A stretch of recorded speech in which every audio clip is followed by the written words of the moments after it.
Welcome to More Fanime. I'm your fan of More Anime. What's up, everybody? Today I will be reviewing chapter 1058 of the One Piece manga. It just dropped tonight, and I couldn't wait.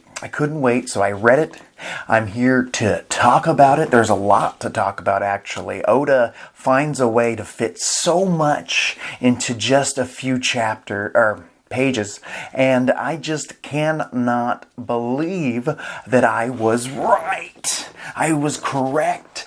The Cross Guild was formed by Crocodile. Yes, if you go back and watch my What's Next for the Cross Guild video I did about a week ago, maybe 2 weeks ago, I discussed the idea that maybe Crocodile created the Cross Guild and there was some kind of confusion due to the fact that Buggy sailed on Goldie Roger's ship and also has history with Shanks, and that's exactly what happened. It seems that Crocodile actually lent Buggy money so that he could start his whole thing, his whole Buggy delivery service gimmick that he's been running off screen since we got to the New World, essentially, since the time skip. This whole thing was funded by a loan from Crocodile, and the whole reason Crocodile and Mr. One even shows up to save Buggy from the Marines after the Shishibukai system was abolished was to collect the money that was owed to him. And Buggy didn't have the money. He was like, basically his whole operation was hemorrhaging money. He has this huge crew, including giants, who just quit, which really screwed up his whole system. And he can't afford to even feed all of them, let alone pay back Crocodile the money. I assume he's only been running this business for about a year, maybe a year and a half. Sometime after Marineford, he went and got this loan from Crocodile. Terrible idea, but I see what's going on. I guess he never found the treasure, the Captain John, I can't remember, the guy that was on the Rocks Pirates. Buggy's been after this treasure. My theory was that he found the treasure, and somehow Buggy isn't strong like Crocodile or strong like Mihawk, but he might have the funds, and that's why he's part of this group. No, it's actually the opposite of this. Somehow Crocodile had the funds, and he was spreading the wealth. But once he thought of the whole Cross Guild idea and, sending bounties after Marines, he was like, I'm going to need some money to fund this. And my first bounty hunter is going to be Hawkeye Mihawk. And they even show a little flashback in chapter 1058 of Crocodile contacting Mihawk on a snail phone going, butta. He's like, what do you want, Crocodile? I am dealing with Marines that have surrounded my island. I'm going to have to relocate. It's a whole deal. And Crocodile gives old Mihawk the whole ringaroo and says, hey, buddy, how about you just join me already? It almost sounded like they've had talks in the past. Like Crocodile's been like, hey, man, instead of working for the government and being their dog, they're, having to do whatever they say, just join me and just hunt some Marines. It's something you like doing anyway, and, we hate the government. You only work for them to have a peaceful life, a peaceful existence, and, working for me, the former leader of Baroque Works, I've proven that I know how to create a functioning business that makes money and, almost succeeds in their final goal. If it wasn't for a rubber boy or a formerly rubber boy, I would be, on top of the world. I'd be king of the pirates, damn it, is what Crocodile thinks. Crocodile convinces Mihawk to join, then continues to go towards Buggy's delivery service, runs into a bunch of Marines who are about to kill Buggy, but then Crocodile shows up in the nick of time at the very last second. Buggy was literally this close to trying to leave the island, leave his crew, abandon his crew. Buggy is so lucky that Crocodile and Mr. One showed up. I didn't really notice if Mihawk also showed up to save the day, but from what I could tell, the Marines saw Mihawk, or they saw Crocodile save Buggy, and they were like, "Hey, Buggy has some influence. Somehow he's connected with Crocodile. Crocodile came in and saved his bro, Buggy," is what the Marines and Buggy's crew, the not leader, like the ones that know Buggy isn't a fucking badass. Mr. 3 doesn't believe it. Alvida doesn't believe it. His original 2 generals are like, "Oh, Buggy's whole charade is over now." But, the dummy-dumbs, I don't even know, the guys who escaped from Impel Down with him, they all believe Buggy is doing this. Buggy is influencing Crocodile. Buggy is influencing Mihawk. And you're just like, what? How lucky can a guy get? I mean, really. I guess you wouldn't, by the end of the chapter, you kind of feel bad for Buggy because Crocodile is pissed. He is pissed. The whole idea of the Cross Guild was originally supposed to be, the founders were supposed to be Crocodile and Mihawk. That's it. Buggy is essentially a lackey to Crocodile right now, which just makes me, as a super Crocodile fan, #1 fan for Crocodile, my favorite antagonist for sure. It's tough. Maybe it's him or Arlong, but Crocodile's up there because he's more in the story right now. And he's one of them, and he's a badass, and I'm so glad that Oda has decided to bring Crocodile back to prominence. I mean, his bounty went way up. It's in the billions, and Mihawk's bounty is huge. Huge! It's higher than Luffy's right now. It's higher than Kid and Law and the entire Straw Hat crew. We get to see the Straw Hat crew's new bounties as well. That's the whole other side of this. Most of it was about the Cross Guild, which I appreciate. But the other side of it was the Straw Hat pirates just left Wano. They fell off Onigashima, the waterfall thing, and Nami was pissed, to say the least. PO'd. And she beat the shit out of Luffy yet again. And it was interesting because, yes, there was a lot of funny gags going on, but it almost seemed too real because Jinbei doesn't really mess around too much with the funny gags. And when Jinbei saw how angry Nami was and how much damage she did to Luffy, Jinbei made a comment of, "Whoa, Nami, do you have Conqueror's Haki? Nice." Like, does she have Conqueror's Haki? I think it's legit. I don't think Oda would put that in there unless he was seriously showing us, hey, Nami may not be the strongest, may not have armament Haki, but it seems that she has some form of Conqueror's Haki, and that's the reason she's able to damage our boy Luffy. I like that he threw that in there, and maybe that will be developed into something later. I do not know, but I hope so. I'm just, Nami gets a power-up here right now, just during a bounty chapter. Hell yeah. Jinbei's bounty is 3rd highest, which really pissed off Sanji, because Sanji's is 4th highest. And in one of the funniest parts, laugh out loud moment in this chapter, Zoro turns out to be number 2 again, and he's making fun of Sanji for being number 4, and Sanji's just devastated that Jinbei and Zoro are above him right now. Because he just, after Whole Cake Island, he was finally one up on Zoro for the very first and probably last time. We'll have to wait and see what's going on with his genetics, the Germa genetics that are developing within him.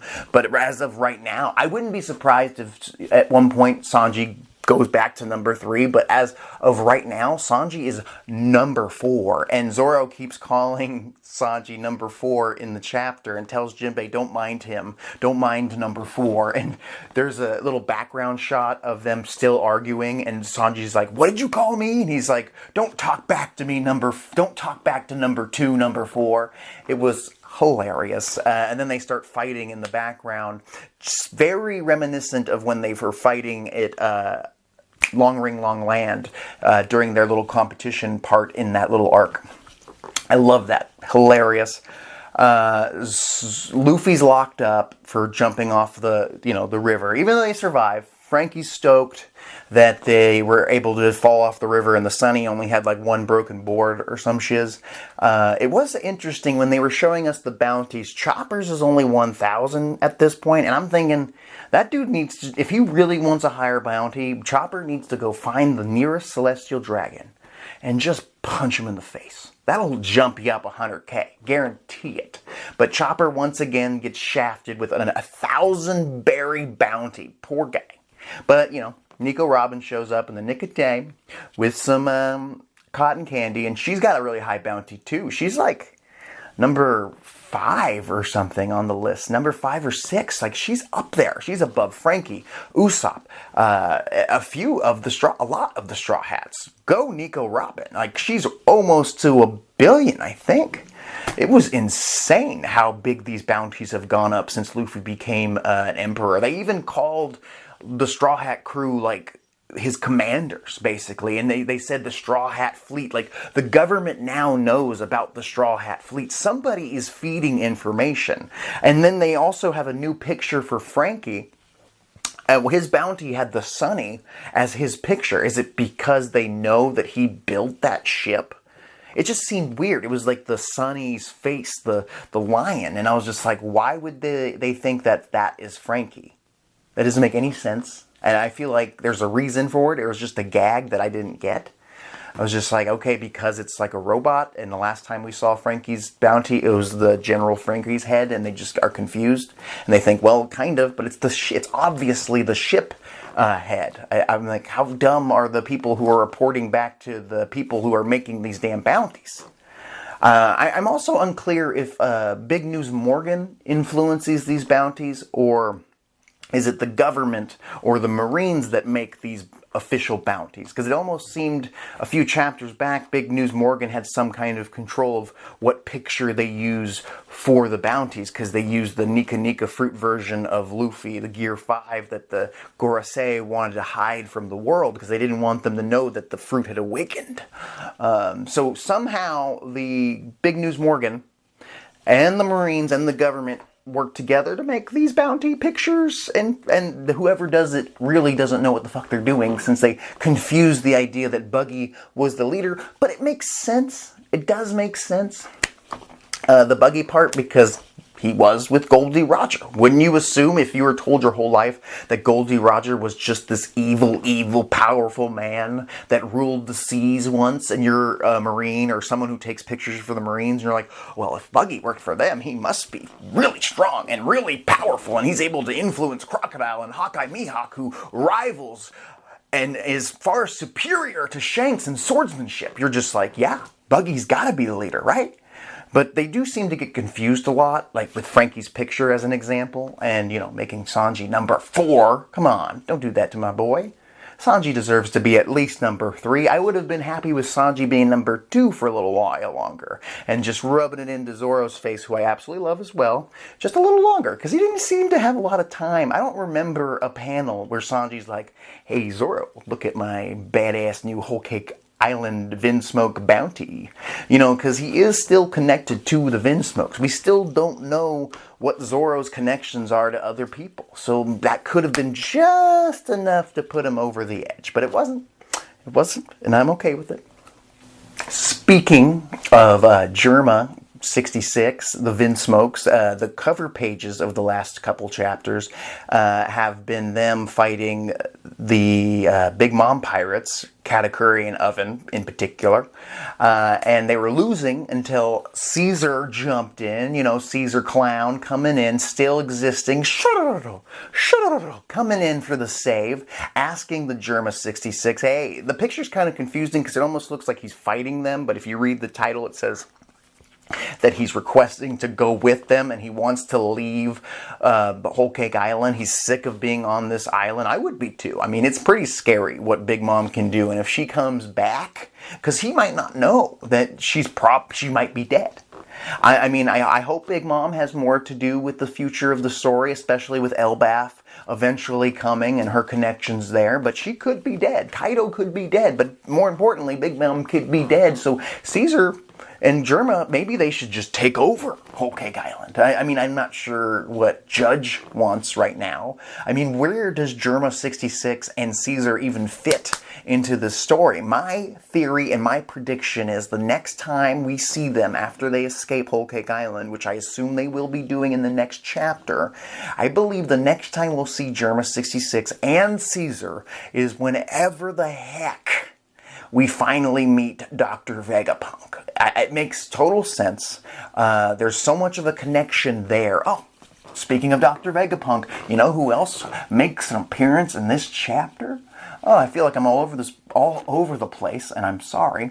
But Kuma has returned to One Piece. Kuma is back with the revolutionaries, saved by Sabo and the crew. The rest of the crew, aside from Sabo, return to their base of operations. I don't know where Sabo is, but he even gives them a old ring-a-ding-ding. But before Sabo calls them, Dragon, Luffy's dad, says that he will never forgive Sabo for killing Vivi's dad, Cobra. So why is that? Like, why did he kill Cobra? It's definitely a setup. There's no way he would kill him for no reason. There's got to be some kind of mistake. But Sabo's out there on his own right now. He gives old Koala a call at the end of the chapter and says, hey, it's me, Sabo. And guess what? The Marines have it tapped. So they might be able to trace where it's coming from. So we don't know what's going on. I'm worried. I'm worried that the Marines are going to find out the location that Sabo's hiding out in because shit's going down and they're on a manhunt. They find this Sabo, who's like the face of the revolution right now, and they put him to death, just like they did Ace. It's very possible. They could really be building to that. And then we have Marineford 2, a badass movie. That would be sick. But I don't know if I want to repeat that sadness again. And I can't imagine Oda will kill Sabo, who just came back from being supposedly dead. So I highly doubt something like that will happen. If he does get captured and is taken in and is put on the death row and is saved, I feel like he will be officially saved and will not die like before. We will have to wait and see. What was more important to me was seeing Kuma, though. Kuma was there, and he was being questioned by Dragon, and Kuma's like, your wish is my command. He's like still very cyborg right now. Maybe if we do get to meet Dr. Vegapunk here soon, or maybe if the Revolutionary Army head that way. I mean, last time we saw Smoker and Tashigi, they were heading that way, and it's been a while since we've seen them, so we might be seeing Smoker and Tashigi soon, which means we might get to see a little bit more about Dr. Vegapunk. Dr. Vegapunk might be able to reverse some of the robotic tendencies that Kuma's stuck in. Like, Kuma isn't really a person anymore. Maybe there's a piece of him left, but if you remember at Marineford, Doflamingo said Kuma is dead. He's all cyborg now, and there's no change in that. And that might be the fate they have to live in, but you got to think that in Kuma's brain hole, he's got loads of information that he can give to the Revolutionary Army, maybe bases or secret locations that the government doesn't want them to know about. He is vital, I feel, to the future of the story. I really do. And I love and I hope that they can save Kuma from just being a robot, because he deserves it after everything he did for the Straw Hat crew back at Sabaody, and then the nothing happened moment because of Kuma. Kuma took Thriller Bark, which was like a B arc, and made it into an A+ just by showing up at the very end and having his moment with Zoro. Kuma deserves a happy ending. Let's get back to the Cross Guild real quick. So Buggy owes Crocodile money, as I mentioned. He tells Crocodile, I have a big crew right now. I might not be able to feed them, but you probably have more money, right? But I have this big-ass crew. We can work with you. We have connections. We kind of took over Doflamingo's job after he got arrested, possibly. And we could get money if we have the right leadership. That's you, Crocodile, and I'll be your subordinate, and we'll work for you for free. We can make posters, promote the Cross Guild to the whole world. We can make these Marine wanted posters, and whoever put together the Cross Guild poster, whoever did the graphic designing for it, was not the government. It must have been one of Buggy's subordinates who thinks Buggy's just the absolute bee's knees, the absolute shizzle, and they put Buggy in the dead center, and then you have Mihawk and Crocodile on the sides. So the Marines see this poster spreading around. They're like, oh, well, yeah, he has influence over Crocodile and Mihawk. Honest mistake. And they're just like, okay, Buggy is the top diggity dog. Mihawk is their Marine hunter. He is going after the bounties. He's their first, bounty hunter. And then third, Crocodile, he's the idea guy. He's just, he's a powerhouse in himself. One of the strongest Logias, I would have to say. I mean, that sand fruit is pretty badass, if you remember. It's been a while, but I assume Crocodile has obtained armament hockey. I assume he has obtained observation hockey at least over these last 2 years. He has advanced. His bounty's huge. He's got to be ready to go to battle now.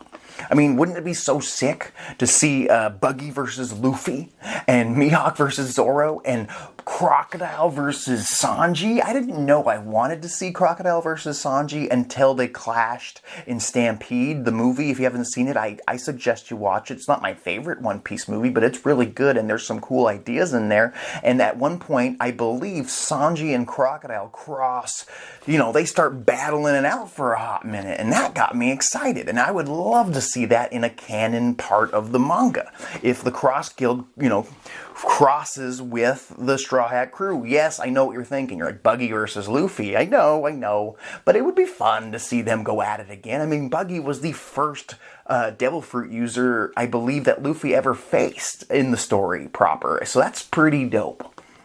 To see them go at it again, and, Buggy's like, I'm not really the leader, please leave me alone. It could be like one of those things where he's running around and Luffy's just trying to beat him up, not being too hard on the guy, but then you have serious fights like Sanji versus Crocodile, and that's something where Sanji could lose that fight, because the sand could snuff out Sanji's fire.